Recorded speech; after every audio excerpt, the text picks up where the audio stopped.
تو حضور کا دیا ہوا ہے، کسی خشک ملا کا دیا ہوا دین نہیں ہے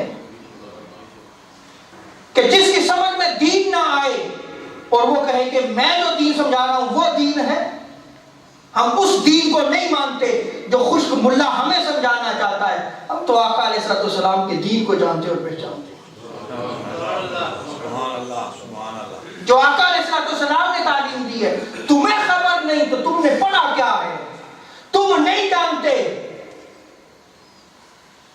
تو اس میں جو ہے وہ اہل سنت و جماعت کا کیا قصور؟ تم ہماری نوجوان نسل کو کیوں گمراہ کرتے؟ لیکن وہ اگر گمراہی پھیلاتے ہیں تو ہمارا بھی کچھ قصور ہے یا کہ نہیں؟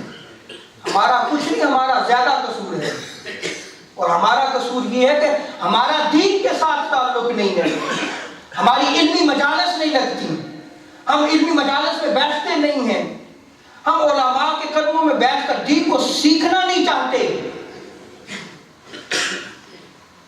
تو جب ہم خود دین نہیں سیکھیں گے، ہماری اولادیں کہاں سیکھیں گی؟ دین ان تک کیسے پہنچے گا؟ وہ سب سے پہلا سوال اپنے والدین سے کرتے ہیں، کرتے ہیں نہیں کرتے وہ، اور پھر وہ علماء کی طرف دوڑتے ہیں۔ تو پہلے تم دین سیکھ لیتے، اگر وہ سوال کرتے ہیں تو پہلے تم جواب تھوڑا سا تو دے دیتے، انہیں تھوڑا سا تو مطمئن کر دیتے، لیکن وہ تھوڑا سا بھی ہمارے پاس موجود۔ جب دیگر فرق کی طرف دیکھیں تو انہوں نے وہ تھوڑا بھی بہت کچھ بنا لیا ہے۔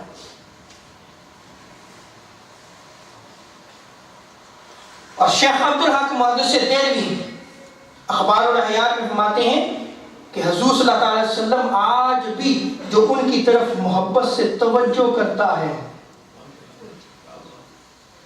محبت سے جو توجہ کرتا ہے، حضور اس کو فیض پہنچاتے ہیں، حضور اس کو فیض پہنچاتے ہیں اور اس کی تربیت بھی کرتے ہیں آج بھی، جیسے کہ صحابہ کی تربیت تاجدار کائنات صلی اللہ علیہ وسلم کی کیا کرتے تھے، اور اسی طرح حضور صلی اللہ علیہ وسلم آج بھی امت کی تربیت کرتے ہیں۔